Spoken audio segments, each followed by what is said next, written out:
I remember one time I got stuck in a tunnel. My car broke down in a tunnel in Pittsburgh, and I had to defecate extremely, and that's French actually for shit. Yeah. And I had to defecate, and so I got in my back seat of my car, and the only I didn't have any choice. This was like, it was like something had gotten into my body, like a pink eye had gotten into my stomach. Whoa. And all the shit in my body was coming out of my body. You had pink eye in your stomach? Yeah, it was like, hey, we need all this shit out of here. I had gingivitis once in my stomach. Did you really? Yeah. In your mouth? And I got diarrhea from that too. Yeah. Really? Yeah. I don't know how I got down there. And I had to defecate into a frisbee. I had an upside down frisbee was all I had. Really? Be real. Yeah. Yeah? What? And so I'm in this tunnel. There were cars whizzing by. Here's the crazy thing. Yeah. Extremely hard to poop when cars are going by at 50, 60, 70 miles an hour, and furious too. Yeah. Furious. Like, and also white people. Like, it was Pittsburgh, so it's furious white people driving by. If other people are certain ethnicities, I can shit easier when they're driving by, honestly. Like if a couple of brothers are rolling by blasting some fucking good music, I can fucking blow ass all day into a frisbee, right? No problem. I'm part of it. Everybody seems like it's more laid back. Yeah. But an angry white dudes, rolling by, 6, 7, Well, they 8 would probably a.m. call somebody too, huh? Oh, they weren't calling anybody. I mean, the only free finger they had, they were waving it out the window at me. So they weren't using it to dial the phone. So you shit on a frisbee. I had to shit on the open, not the top part, but the bottom part. A frisbee is basically a cup. Basically, the sides. A plate. It's a plate. A plate.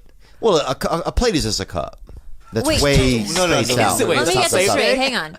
Are you A plate is still just a driving? wide cup. No. Or you pulled over? Oh, I pulled over the car. I think honestly I'd run Why out of couldn't you gas. just shit on the ground? Why did you have to I was put in a a plate tunnel. underneath? Yeah, so it's dark. Shit on the Yeah. fucking guy. Go outside and shit. In a tunnel, Why would you have you to plate your own idiots. shit? Okay, you should be familiar with tunnels, dude. Why? Huh? Because of Vietnam? Because you're gonna do that shit again right now, man? What Because, shit, bro? Why you? No, dude. Whoa, Right, guy. you're doing that Nam shit again, huh, bro? What? Nam what? You thought that I was digging tunnels in the Ho Chi Minh Trail and trying to attack you people? No, I thought you think meant that was Nam, me? the fruit juice, the pomegranate fruit juice that's always in there. What is that stuff called? Palm, yeah, no. No, dude. No, not Palm, Nam. Bro, I don't believe in Vietnam. I don't believe in It a lot of happened? war. Huh? Oh, it's I'm not saying it conspiracy? didn't happen, dude. Are you those, They never found the boats, dude. You know? Oh, right. It's just I like think it's a slavery. They never conspiracy found the too, yeah. boats. What do you mean tunnels, though, bro? So anyway, I'm in a tunnel, and there's only 2 lanes going each way. There's nowhere to get out in a tunnel. Like in a tunnel, Right. Cars are whizzing by. Yeah, And so I had to get in the back seat and defecate into this frisbee. Right. And then wait for the cops to come. Why called the why cops? the cops come? Had to call the cops. I had just shit in a frisbee. The me had a little bit of that poor white anger, the same type of just, nobody gives a fuck about poor white people in America. It seems like, except for poor white people. So, I had a little bit of that angst. I knew, dude. I mean, I grew up around some fucking real crazy poor white people. The dude, they had a dude in our town, no arms, used to fucking fight everybody. That dude, what I'm saying? He'd get you in that lurch. He would catch you with between his chin and his chest. He would fucking snack you like a snake. We were talking about this dude. His boy Gert was his name. And he would just get you like that, bruh. And he'd choke you down. He had no arm. No arms at all. And he'd fight anybody, dude. And he would choke you. So if you went to punch him, how would he block? Oh, bro. He'd spin out of it. He'd spin, he'd duck, he'd dodge. The dude he just... And would he catch your hand with his neck? Huh? Would he catch your Oh, hand? he would just lurch at you. And, bro, the thing is, here was the... Oh, you know what? If he hits you with that shoulder, you're going down. Yeah, part of it. Because The big move was that choke. He would catch you like this. Where would he catch you? Your In hand? your neck. He would catch you neck to neck. That's fucking crazy. Oh, once he got you neck to neck, Gert Yuva, the whole family was fucking He could choke you out. psychos, bro. Brother had sharpened half of his teeth on one side of his mouth, dude. These people would fuck you up. One of the kids was in a wheelchair, they never taught him to walk, I think. I don't even think he was crippled. They just never taught him to walk. And so the other brother would carry him on his back everywhere, like a backpack, dude, and didn't even give a fuck.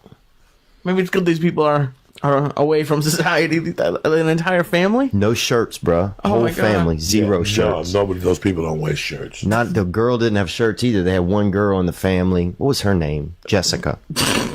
She was normal. she was, she was pretty nice. I thought she was a sweet girl for as tough as, everything that had gone on down there. And they used to put a board over the sink at night, and one of them would sleep over the sinks. They had 11 children. I mean, the house, no joke, was two of these studios, and they had 11 kids in there. But yeah, it's like I grew up in that type of environment where it's just like, I don't know, you don't feel like anybody gives a fuck about you. So I think it took a long time for some of that to get out of my system. I still feel it when I go around like really rich people who think that they know everything. Man, that stuff makes me mad, dude. It's funny. I was telling Lee that this morning I woke up. I mean, I slept so much yesterday, and last night I fucking slept hard. I woke up like at fucking 4:30 in the morning, wide awake, ready to fucking kill Monday, ready for kickboxing at 9. And I did my usual shit. I went over my audition, the sides, and I wrote it out, and I wrote my stuff for the day. And then I fucked around. Then I went on Messenger. Like, you ever go on Facebook Messenger? Mm-hmm. I went on Messenger just to see, because sometimes messages accumulate. You don't know. You get some in there. I got a message this morning. It was like the weirdest thing. It was like fate. I was telling Lee when I came in, I go, Lee, were you not in the green room with me all weekend? And Lee goes, yeah. I go, Lee, I got an email today from a couple. Yeah. I went to their Facebook page. And I didn't even answer them back. But the first line was, you're a sham. Like a scam, like whatever that word is. A farce. A farce or something.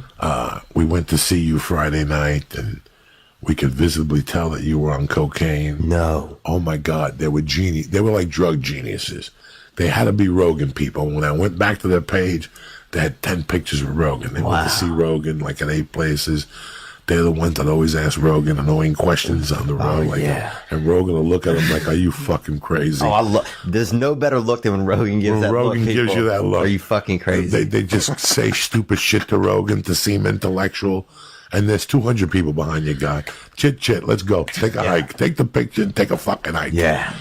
So you could tell he's one of those guys that he'll see Rogan and right away call me a farce, that I was obviously on cocaine, that there was no way that I was clean, that my energy levels on stage were too high for my age for me to be on cocaine. He said, but I knew how to hide it. You weren't sniffling or wiping your nose. Dog, as soon as you do a line of coke, this shit starts dripping out of your fucking nose. You know what I'm saying? That's the first tell. I could look at somebody now. Now I could really see it. Oh, yeah. Then, when I was under the influence, I couldn't see it. Now I can really see it. Dude, everybody, my buddy, this one dude used to he would start to do a little dust, start touching his asshole, bro. By the end of the night, if we had a couple of bags, he'd have 4 fingers in his fucking ass, dude. He had like that some of those people eat their hair. You see those videos where people eat their hair, He just had like a weird tick like that, where he would just, I don't know what it was. He just under the pants? He would go in the pants? Oh, in his own ass. Oh my God. Yeah. I had a guy that used to do this. He would hold up, like he would be talking to you, and he'd go, and he would tighten up his neck. Don't do that, bro. He would just be talking to you, and he would just flip out from time to time. Oh, dude, yeah. And then I had another guy that when he'd get coked up, he was bald, so he always felt like something was landing on his head. So every 8 minutes, he would tell you this, shh, and he would point to his head to tell you that, look, is there a bug? Do you see it? Like type, but you can see it. Damn. That's what was like he wants you to be an investigator for him? Yeah, like, come on, do I have anything on my head? Let me know. It's like those people that tell you your nose is clean. I got anything on my nose? Yeah. He would look at me. He didn't have to say that. He would, let's say he started snorting at 11 with me. Yeah. By 1:30, that would start. He wouldn't get paranoid. He wouldn't drive me crazy. He wouldn't say a lot of shit. He would just tell me that he had a spider on his head. And then after 2 or 3 hours, he would start smacking his head. Oh, come on, bro. And that's when you would fucking die of laughter. When he would smack his own head. Be honest, Joey. After like the first couple of times he asked you, would you just start like looking above his head, just like, I think there's something on your forehead? Oh, I tortured him for days. Where he's just switching shirts, just fucking. So then every 40 minutes, he'd have on a different colored shirt. So if you were a new person, you didn't know. You'd be like, what the fuck, man? You'd think you were tripping even harder. Dude, we had time, and I remember bad acid would come through town, and like everybody would start acting a certain way. People would start, I remember one time people wore like a bunch of like kind of, Grateful Dead type of stuff. People wore vests. They'd have like a bad batch of acid would come through next, half the town's wearing fucking vests. Women are gelling their hair down. I remember one time. Dude, they had this one dude at this party, and he'd apparently had taken a bunch of acid, or he put it in his mouth, and for, $4, whatever, he would like spit into your mouth like a hit of acid. Why would you do something like that? That's disgusting. But there wasn't anything else to do. So I'm gonna let some fucking stranger spit acid in my mouth For $4. I can put the acid in my mouth for free. but we didn't have it. Oh, you didn't have the $4. We had the $4, we didn't have the acid. He had it inside of his system, and for $4 or in his, he put it in his mouth, and then for $4 he'd fucking fire it into you. So next thing you know, bro, we spent about $36.